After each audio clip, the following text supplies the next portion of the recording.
Hello friends, स्वागत है आपका अपने चैनल बेसिक मैथ स्टडी पर। अगर आपने अभी तक सब्सक्राइब नहीं किया मेरे चैनल बेसिक मैथ स्टडी को तो प्लीज सब्सक्राइब करिए चैनल को।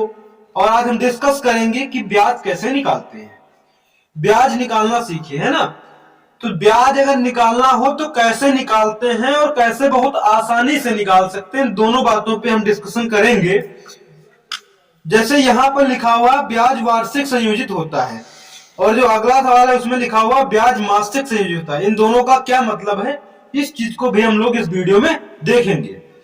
जैसे पहला सवाल यहाँ पे दिया गया है कि 1700 रुपए का 5% की दर से 8 महीने का ब्याज निकालें। फिर लिखा है ब्याज वार्षिक संयोजित होता है। मतलब यह है कि ब्याज जो है वार्षिक संयोजन में है। 5% वार्षिक है, मतलब एक वर्ष में 100 रुपए पर 5 रुपए बढ़ जाता है ब्याज। ठीक है, 100 रुपए पे 5 रुपए, 5% का मतलब क्या है कि 100 रुपए पर 5 रुपए। तो इसको देखो कैसे करेंगे। इसमें महीने में देखो दिया है समय, तो इस महीने वाले समय को वर्ष में बदलेंगे क्योंकि यहाँ पे लिखा है ब्याज वार्षिक संयोजित होता है। तो इधर पहले देख लो कि जो 12 महीने में एक वर्ष होता है, कितने वर्ष होते हैं 12 महीने में? अगर 12 महीने की बात करें बराबर होता है एक वर्ष। इसका मतलब हम लोग ये बोल सकते हैं कि अगर एक महीने की बात करें हम लोग तो किसके बराबर होगा? 1/12 वर्ष के, 1/12 वर्ष के बराबर होगा। अब हमारी बात हो रही 8 महीने के लिए, तो 8 महीने किसके बराबर होंगे? 8/12 है ना, 8 से गुणा हो जाएगी वर्ष। मतलब समय कितना हो गया? 8/12 वर्ष हो गया। समय हो गया 8/12 वर्ष। मूलधन है 1700, तो ब्याज बराबर सूत्र होता है मूलधन गुणे दर गुणे समय और बटे में 100। ठीक है, तो मूलधन है 1700 रुपए, दर कितनी है? 5%, वार्षिक है तो समय किसमें रखेंगे? वर्ष में रखेंगे। ध्यान रखिएगा यहाँ पे महीने में दिया है, तो 8 महीने जो है 8/12 वर्ष के बराबर होते हैं। 8 महीने बराबर 8/12 वर्ष। कैसे निकाला हमने? 12 महीने में एक वर्ष होता है, एक महीने में 1/12 वर्ष हो गए, 12 इधर जाएगा बटे में पहुंच गया। तो 8 महीने में तो 8 से गुणा होगी, तो 8/12 वर्ष। ठीक है, तो अब यहाँ पे हम लोग लिख देंगे 8/12 और बटे में 100 है ना, बटे में 100 सूत्र में था ना, और दोनों जीरो से दोनों जीरो कैंसिल हो गए। ठीक है, 4 दूनी 8, 4 तिया 12। ठीक है, और 5 दूनी 10 हो गया ये, है ना, और ये हो जाएगा 170/3। तो 3 से भाग देंगे, 3 5 15 और 3 6 18 पॉइंट लगा दिया। ठीक है, फिर 20 बन जाएगा, तो 3 6 18 ऐसे ही चलता रहेगा, है ना, इतने रुपए। ये इसका ब्याज हो गया। ठीक है, ये भाग कैसे किया हमने देख लो। 3 से भाग देना है 170 को, है ना, इधर बता देते पीछे। 3 से भाग देना है 170 को, 3 चक्को 12, 3 5 15, है ना, 3 5 15, 2 बचा, 0 बढ़ा लिया, ये वाला वो आगे वाला, है ना, तो 3 6 18,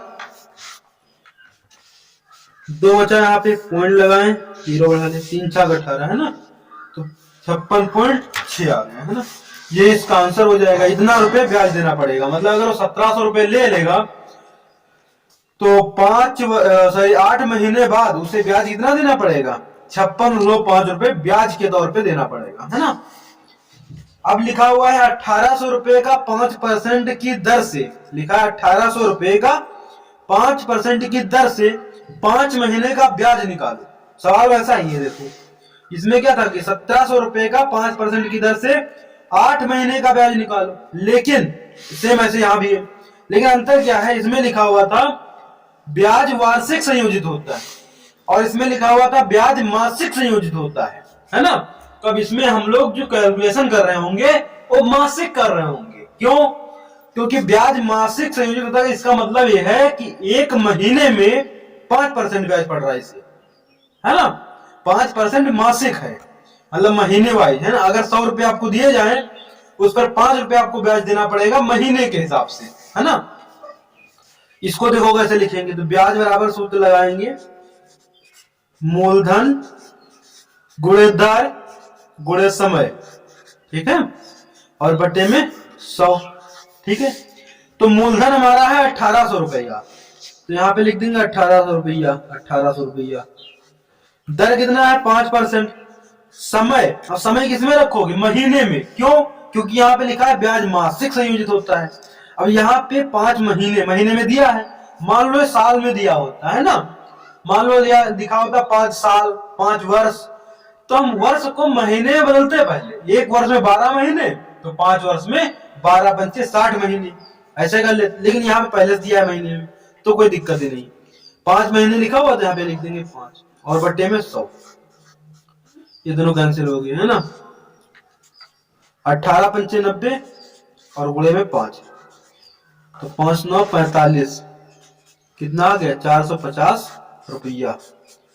तो 450 रुपए उसे देने पड़ेंगे ब्याज के तौर पे, है ना। कितने समय के लिए, 5 महीने का ब्याज है ना। 5 महीने का ब्याज है कितने रुपए का, 1800 रुपए का। किस दर से, 5% मासिक दर है, मासिक संयोजित लिखा हुआ है। आई होप आपको वीडियो बहुत पसंद आया होगा। तो अगर आपको पसंद आया वीडियो, समझ में आ गई चीजें, क्या डिफरेंस है वार्षिक और मासिक दोनों में, है ना, ब्याज संयोजन में, तो प्लीज सब्सक्राइब करिए चैनल को, लाइक करिए इस वीडियो को और कमेंट करना मत भूलिए।